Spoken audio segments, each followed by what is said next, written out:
Hello, and welcome to today's webinar, Capital Campaigns.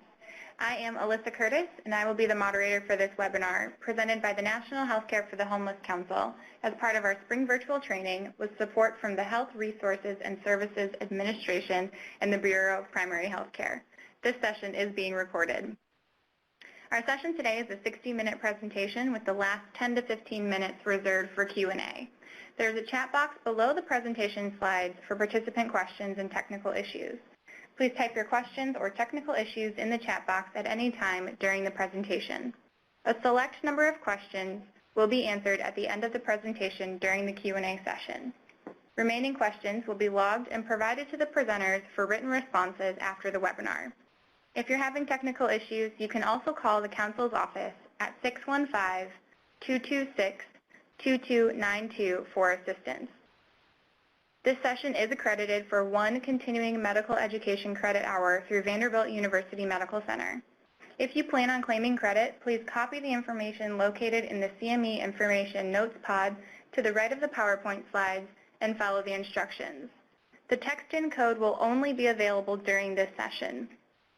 Our presenters today are Tammy, the Chief Development Officer at Circle the City in Phoenix, Arizona, and Crissy, the Senior Director of Advancement here at the Council. Thank you both for being here, and you're welcome to begin. Thank you, Alyssa. Let's open the cookbook. From the outside, capital campaigns can be seen as mysterious and seemingly elusive efforts to raise large sums of money for small, community-based nonprofit organizations, such as Healthcare for the Homeless clinics.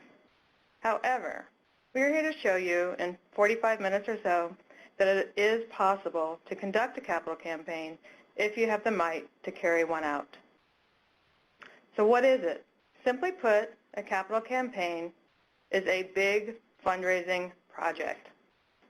More formally, a capital campaign is a targeted effort to raise a specified amount of money in a limited period for a very specific purpose or purposes and in a controlled manner.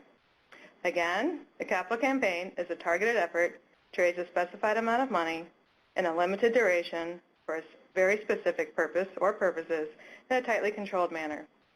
There's a lot of material here, so let's unpack this 5-part statement.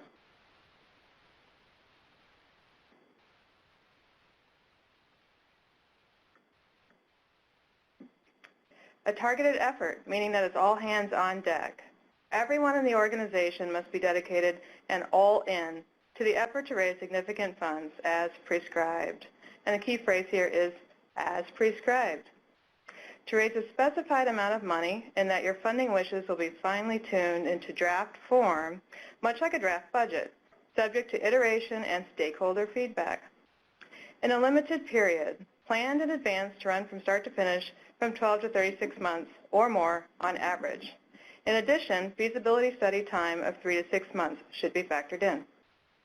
For a specific purpose, even if operating support or for unrestricted funding, it is still specified as such so that donors have a basis or a compelling reason to give. And finally, in a controlled manner, planfully organized and orchestrated by a campaign manager, usually a consultant or team of consultants, depending on size and scope. Essentially, again, a capital campaign is a big fundraising project. So by looking at what it is, we should perhaps also look at, on the converse, what a capital campaign is not. A capital campaign is not your annual effort, a get-rich-quick scheme, your new major gifts program, or replacement funding for your program or agency. Further, it should never be seen as merely transactional in nature, much like an ATM machine. And while it may be a bizarrely complex endeavor, it is also not a mad science experiment. So what makes up a capital campaign?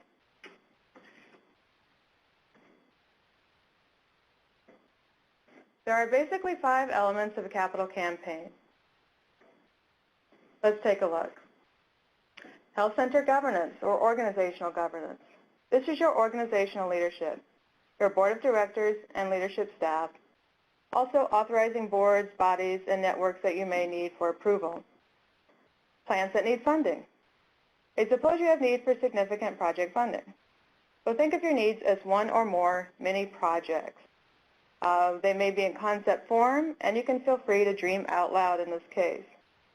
The dollar amounts for these mini projects may be estimated per project, and then you might have a vague ballpark total. Stakeholder and volunteer involvement. Think of your community leaders, municipal officials, local business leaders, and a mix of stakeholders who are involved with your organization, including some who are unaware of your organization. Now let's expand on stakeholders to include dedicated volunteers and donors. These are your board of directors, your former board members, health center volunteers, consumer advisory boards, former staff, new or potential volunteers, and even former donors.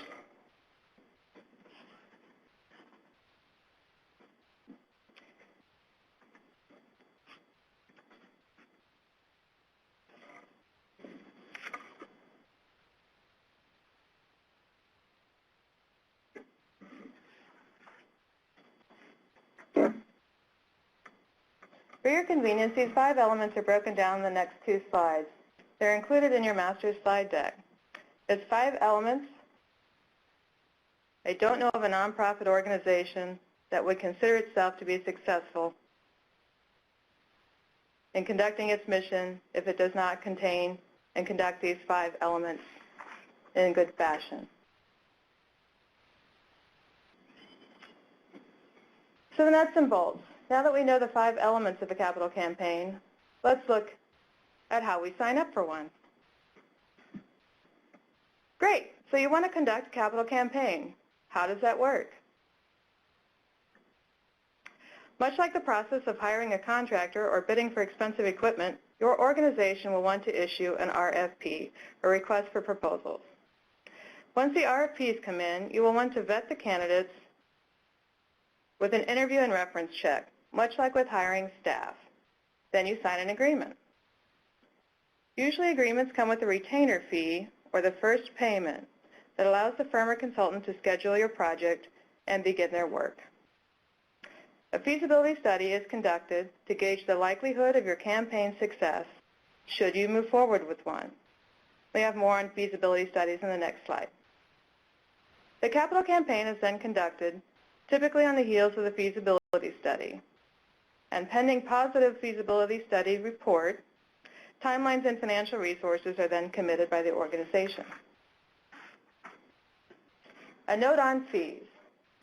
Feasibility study fees are typically fixed project costs and based on the number of interviews and the time agreed upon to conduct the process. It could cost from $10,000 to $20,000 to conduct a feasibility study of between 20 and 40 participants, where 20 is the targeted minimum and 40 on the high side. For campaigns, in my experience as a consultant, the average fee may be 5 to 7% of the goal for your big fundraising project. For example, to raise $1.5 million, the cost may be $75,000 to $105,000. This is a goal-based fee, not a percentage of funds raised. Finally, success is celebrated, your mission or program are funded, and ultimately more people are served. Your mission is being met. So more about a feasibility study. What are they actually? A series of structured interviews with key community stakeholders who are both involved, perhaps not involved, aware and unaware. They involve donors and would-be donors, and that informs the degree of success by the collective response that they have.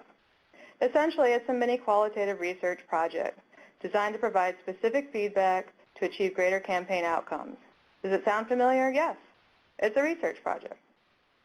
The purpose of the feasibility study is really important.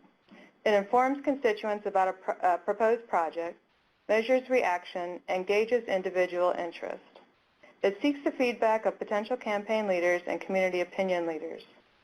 It uncovers potential challenges such as environmental factors, geography, competing campaigns, political concerns, or timing issues. And finally, it tests the community's philanthropic potential for a big fundraising project with your organization. In my professional opinion, feasibility studies are dollars well spent. So what is required? Have we lost you? Hold on. As it turns out, you already know this. Let's put our knowledge of the 5 elements of capital campaigns into campaign speak, or campaign dialogue. There's health-centered governance again. Health-centered governance becomes bold leadership and volunteers. Remember, these are your boards of directors and leadership staff, also the authorizing boards, municipal bodies, and networks. Your high-level volunteers and donors belong to this group. And I can tell that you're bold because you do incredibly challenging work every day for the sake of others. And you're also on this call. Second, you have plans that need funding, and that translates into the case for support. Basically, this is a written plan. It may contain 1 to several big needs in concept form. Think mini projects again. Again, you can dream out loud. Dollar amounts can be estimated per need or the item in need of funding, and we'll have a ballpark for your grand total. These plans will be shared in draft form to those interviewed during the feasibility study for comment and review. Next, we have stakeholder involvement, which now translates to become major donors. Remember, these include key community leaders, municipal officials, local business leaders, and a mix of other stakeholders. You will need dedicated volunteers and donors. Major donors are essential, and your consultants will help you map a strategy for them. And Tammy will describe this more in just a minute. And now I have a myth. The myth is capital campaign consultants bring their contacts to your campaign. This is not correct. Your organization does that. And with the consultant's guidance, again, they will help map the strategy. Without the support of at least some major donor support, more that can be cultivated, an organization will be hard-pressed to conduct a capital campaign. So next we move to an office. Office, of course, becomes an office, a campaign office. This is dedicated space in which to operate the campaign. Think of a political campaign war room or headquarters. Now this is nothing fancy. It's usually an internal-only space, and it can even be a virtual office. But like any good office, it will need resources and supplies and staff to support and run the operation.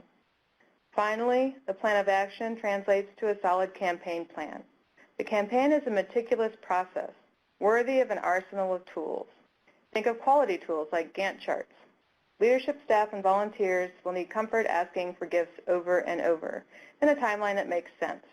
Remember, it's a big fundraising project that needs resources to support it. Remember I said that we would walk through working with volunteers and major donors with Tammy? It's time for that. And now let me turn it over to my colleague, Tammy. Thank you, Crissy. I'm going to spend a little time talking about staff's role in a capital campaign. But first, Crissy just covered some very important elements to a capital campaign. Do you remember what they were? I have a Starbucks card in my hand for the first person who texts me with their name and the 5 key campaign elements that Crissy just covered. Do you have a pen? The number is 310-803-4973. Again, 310-803-4973, and text me what the 5 key elements of a capital campaign are that Crissy just covered. So while you're doing that, this first graphic is not intended to overwhelm. However, I do want you to see that staff are very involved in the overall process. Even with your consultant hired and volunteer leadership in place, staff really are in the driver's seat with these campaigns.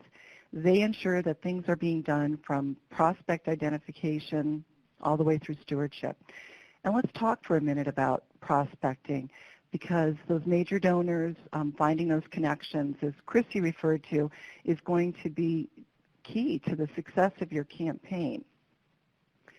So working with your campaign committee to identify who they know and who they can open doors to is going to be a priority. What you want to do is find a way that works for you, but I'm a very visual person, so what works for me is to create what I call my donor tree.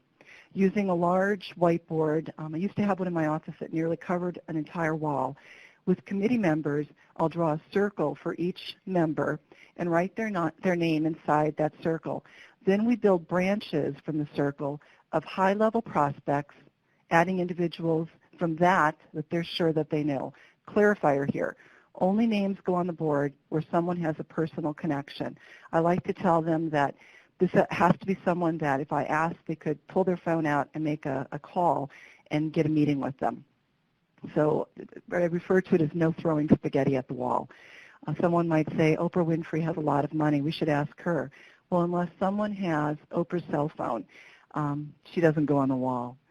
We go on and build that out 2 and 3 relationships out. It's a great way to build your capital campaign pipeline, and it also works for major gifts. So as you scroll down this list, you can see that staff will play a role in everything from preparing the proposals, recognition, and then of course with resolicitation in the future.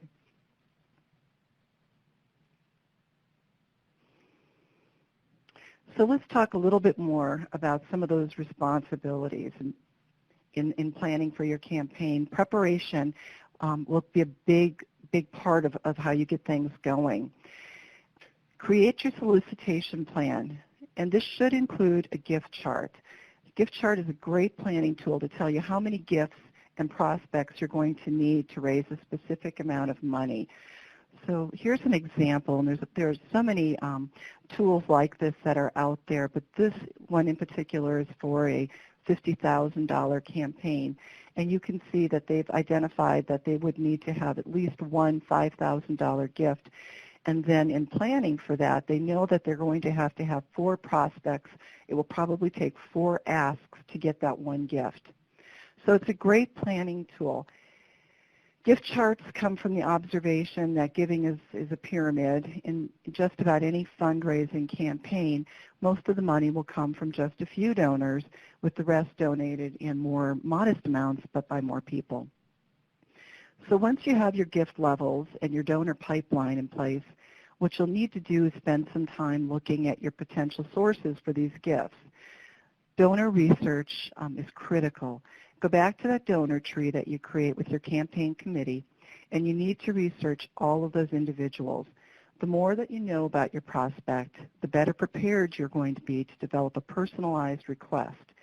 As you research your prospects, try to figure out what his or her key interests are and how you might align those interests with the needs of your organization. Donors generally have a couple of key charitable interests, and it's really up to you to try to connect your donor's interests with your mission and needs. So for example, if you are fundraising for a homeless shelter and your prospect's key interest is in helping lift children out of poverty, you may be able to craft a gift proposal that allows the donor to fund, say, the nutritional and medical needs of the children at your shelter. Similarly, if you're working with a prospect who's interested in clean energy and you're fundraising for a new building, the prospect just might be interested in helping you lower your energy bills by funding solar panels on the roof. So be creative, but as you seek ways to align a donor's interests, be sure that you're filling your organization's actual needs and not perhaps creating new work for your nonprofit. Crissy already spoke to the case for support, but again, it's something that staff would be very involved with drafting. A well-thought-out plan detailing why your project needs money is basic to preparing to ask for money. It's really the center of your fundraising strategy. This case for support tells people why your organization exists, why the project is worthy of support, the difference that the organization makes in the community, who or what will benefit, and of course also how the donor will benefit. An ask without a well-thought-out plan will result in no money. Now, something I didn't include on this slide, but it's really an important piece of the preparation work that staff would do, would be solicitation training. So if you hire a consultant, they could certainly help with this. It's also something your development team can provide training to campaign volunteers on just how to go about making an ask. And we'll talk a little bit more about that in a few minutes.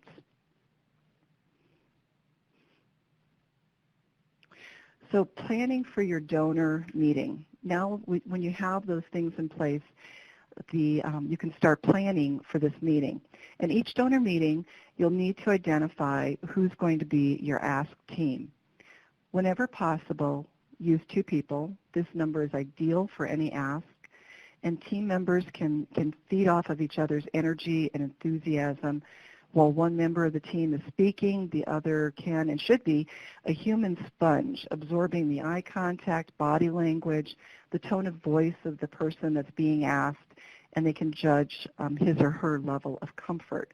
With 2 people making the ask, I found that there's less chance that the team will miss something that the person said or expressed through body language. Sorry, my phone's going. The bottom line is that there's strength in numbers, so every chance that you get to do a joint ask, please take it. My personal opinion is that your ask team should never be more than 3. Anything more than 3 can be intimidating to a donor. My ideal is a staff person and then the individual from your campaign committee who knows the donor best. Before heading into that meeting, you'll want a step-by-step script. I'm a big fan of always having a script for an ask. The script is the roadmap that you should use to rehearse the ask so that you're well prepared to do it. Now I can see some of your faces. Is she serious? A script? Yes, absolutely. But you don't actually pull the script out at your meeting and read from it. It's used for rehearsal. This is used by the ask team. So when it's time to do the ask, it's all in your head. I take an outline with me to the meeting, however, to keep things on task. The essential components of your script are the time frame for the ask, the warm-up, the ask itself, the close and follow-up, and it identifies clearly who speaks and who listens during the ask. As a guide, the warm-up typically is 15 to 20 minutes, the ask about 5 minutes, the response can be up to 10 minutes, and close is about 5 minutes. Now, I have seen the warm-up last nearly an hour. They didn't stick to the timeline, and the ask opportunity was unfortunately missed. Before any ask, you have to practice, practice, practice. I can't stress this enough. I've been doing fundraising asks for more than 15 years, and I still practice before going in to see a prospective donor. Practicing, not memorizing, but practicing, helps you feel more confident in your approach. And as we all know, confidence matters. Because each donor is different, each ask is going to be different. Spend 5 minutes rehearsing in the car before you go in, and I promise it will make a big difference. So the donor meeting. The meeting itself, you're going to want to start with a little small talk. During your research, you've identified something about the prospect. Your ask partner knows this individual and can share some key points in the preparation for the meeting. Once you've warmed the room, you begin sharing your compelling need. Focus on people, vision, and programs. Pull from your case statement and drive to your why. Once you've made your case, shared the need, then you're going to use transitional statements to move into the ask. So for instance, Leslie, your support for our outreach programs has put us on the map as a model for these community programs. We now have the chance to take the program to a national level. That is really exciting, but equally challenging. Let me take a few minutes to share with you what needs to be done to make that dream come true. So now you've transitioned to the point where you're ready for the ask. And of course, during the meeting, you are watching for body language and cues from your donor. You want to practice reading the other person so that when you're in the meeting, you are picking up on those cues of perhaps uncomfortableness or anything that might be a red flag for you. Always focus on that particular prospect's reason for involvement with your cause and keep it positive.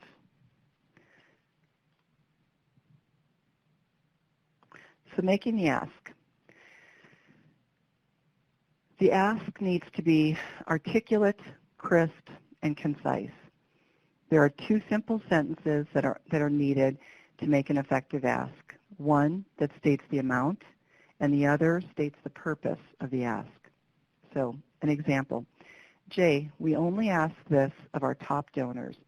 We'd like to ask you to join with other top donors and consider a leadership gift of $50,000 to support the construction of our new respite step-down facility. And it really is just that simple. You've made the ask. So now what?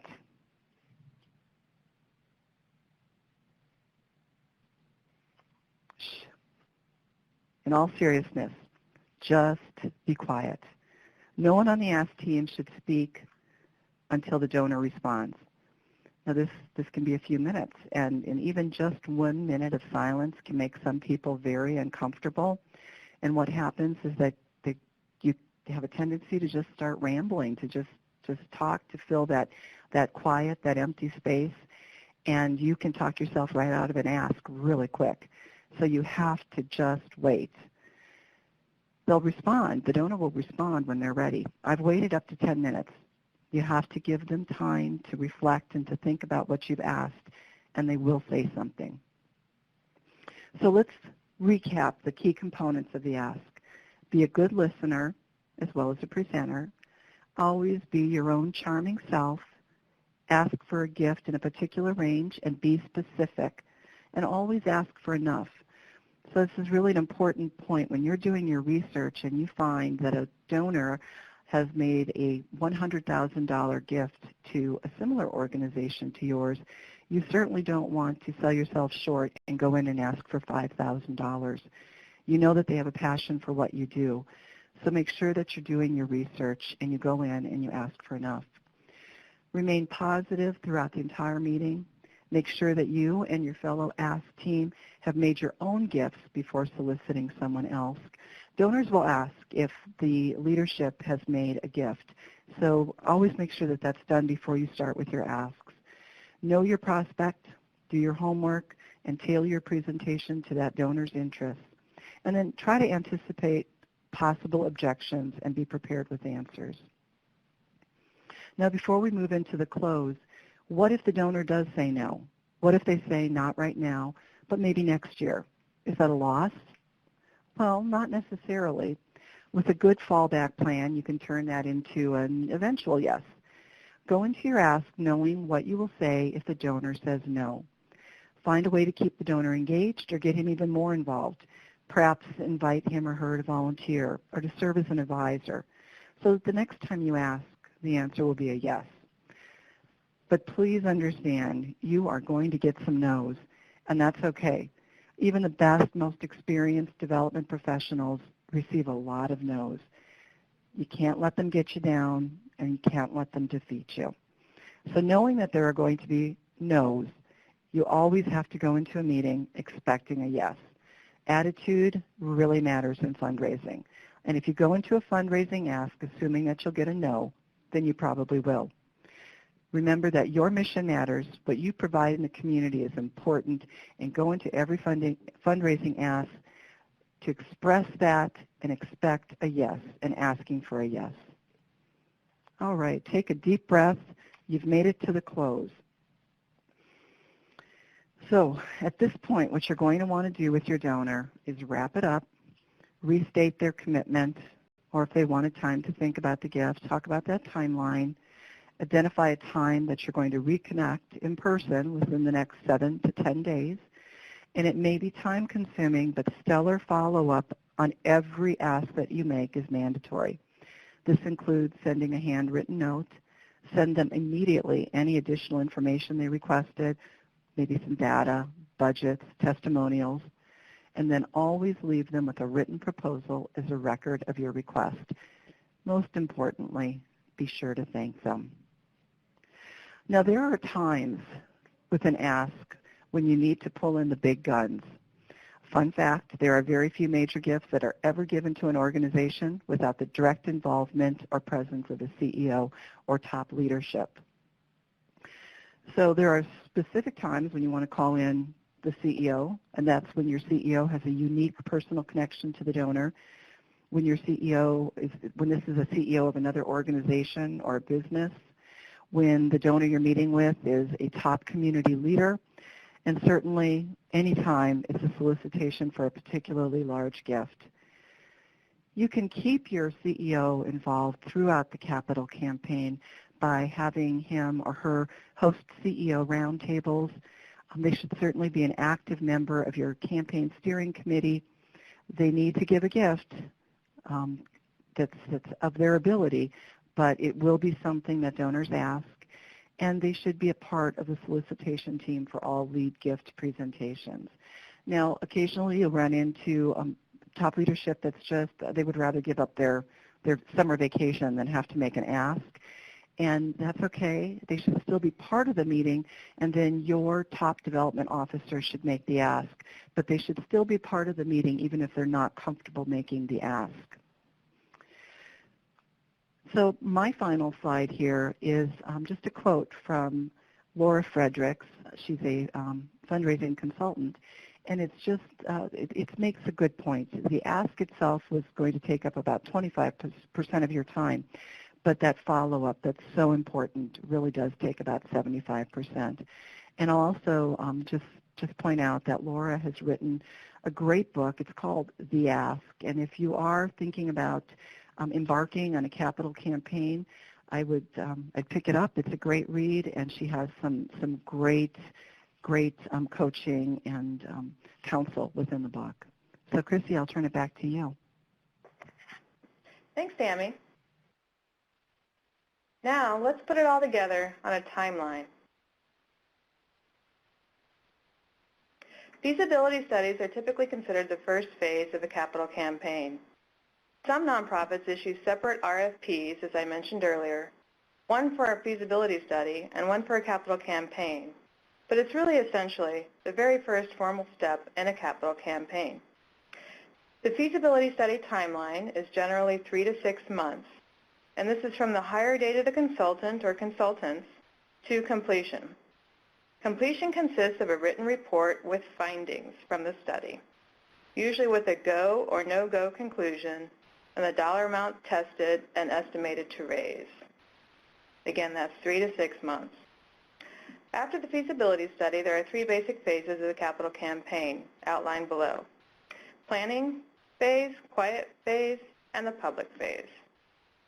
Planning includes creating the case for support, communication collateral, design and production, leadership vetting, and convening a capital campaign cabinet, which is a group of high-level volunteers and major donors.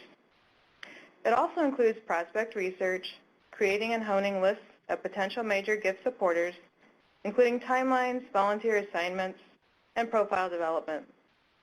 Finally, the campaign office is staffed to assist the primarily volunteer-led, consultant-guided project and coordinate essential internal tasks like creating a campaign newsletter, stuffing campaign packets, coordinating staff, and updating a database with gifts.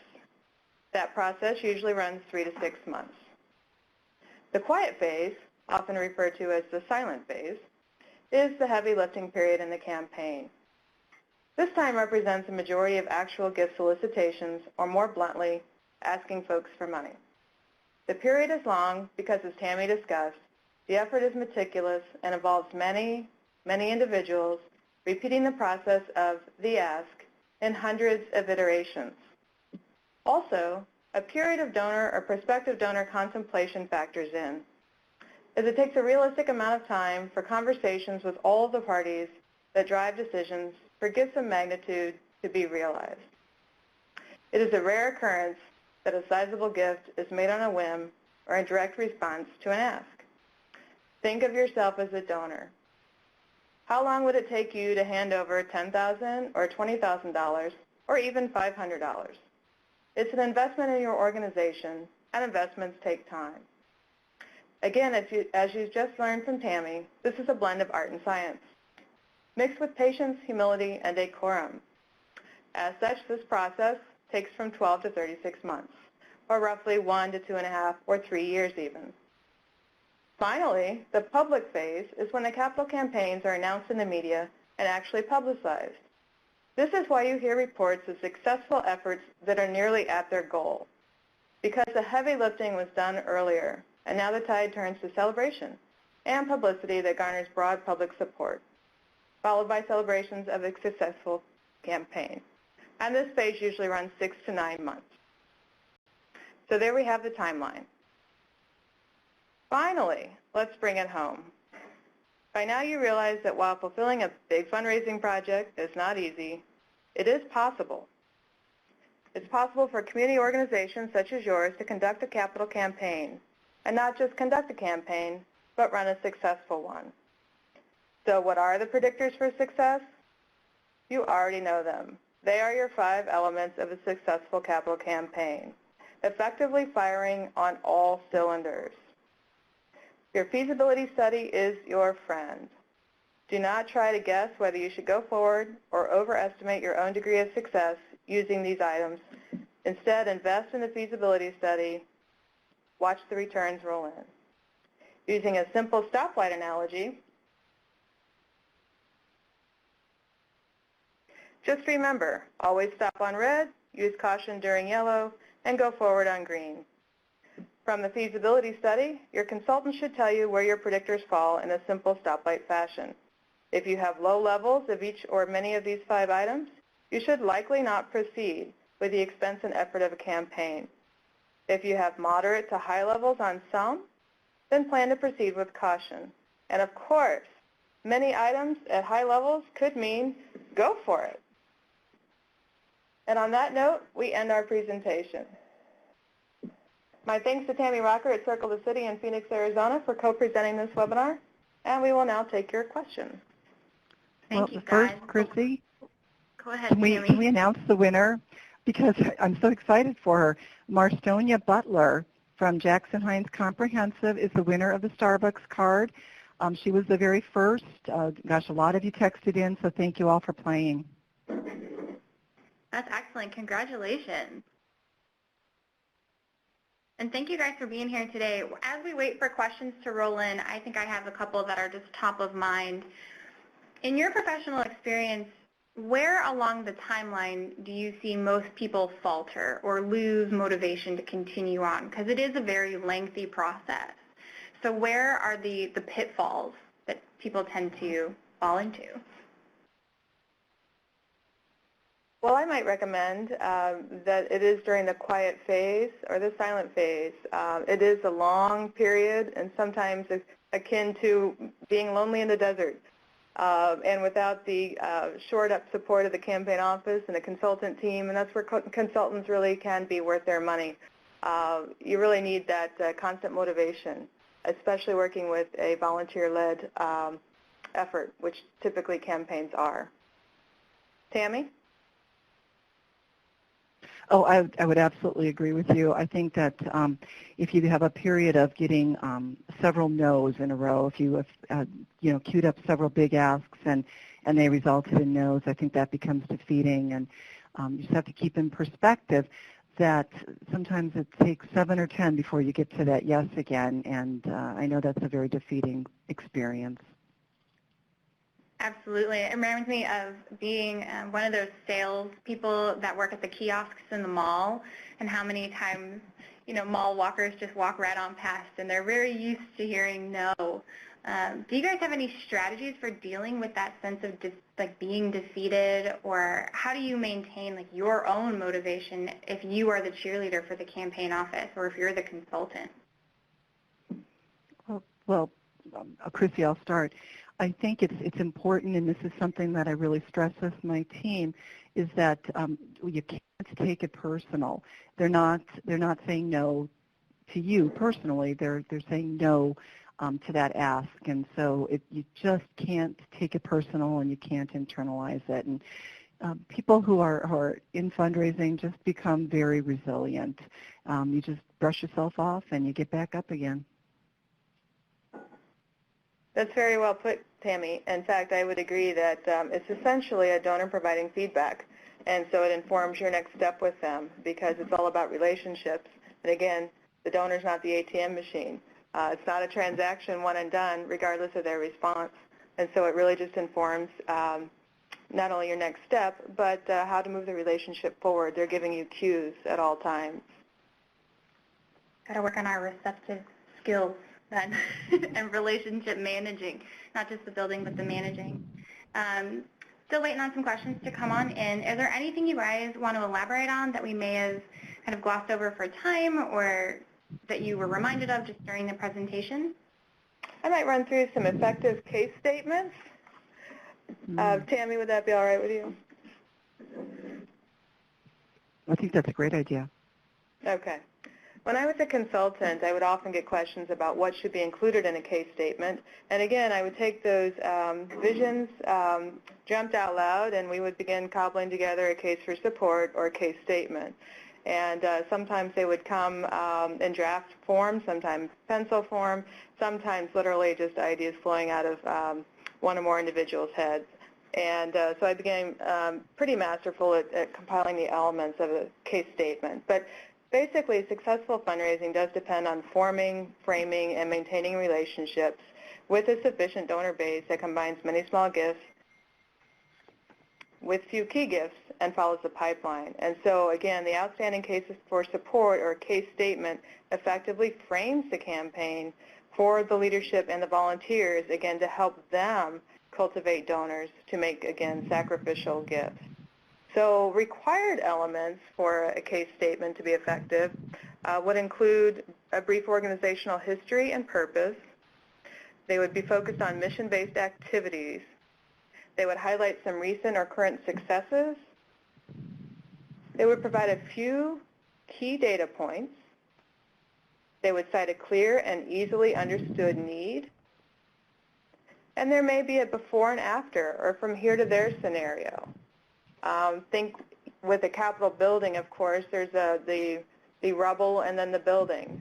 In a case where you don't have a benefit of an architectural rendering because that's part of your campaign financing, you know, I've even put in a study from an architectural blueprint just out of a magazine or something purchased off the shelf. So you don't always have to have, oftentimes I will see architectural renderings that are paid for by the organization, and that might be a step that's unnecessary until that feasibility study comes in. But again, required elements for a case statement to be effective, an overall campaign goal and some of those components. So what are some of the nuts and bolts? Some people like the black and white and some people like the gray is kind of what I'm saying.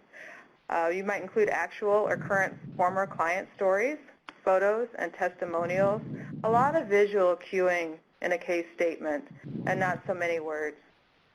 And finally, it would describe the effect to your organization if the campaign does not occur or reach its goal. And I find this is best articulated in client terms. Thank you for that. I think that's a welcome addition to this presentation. There are no questions today, so I think you guys are just rock star presenters, and people feel ready to begin their capital campaign process. With that, we can close the webinar today. I just want to thank you, Crissy and Tammy, for joining us. A link for the archived webinar and PowerPoint slides will be available on our website, www.nhchc.org, at the conclusion of our spring virtual training. We anticipate those being uploaded during the first week of April. As a reminder, in order to claim any CME credits, you must text in the provided code within 24 hours of this session ending. At the close of the webinar, an online survey to evaluate it will open automatically in your web browser. Please complete the survey to help us improve your webinar experience. Thank you all for being here today, and this meeting will now be closed.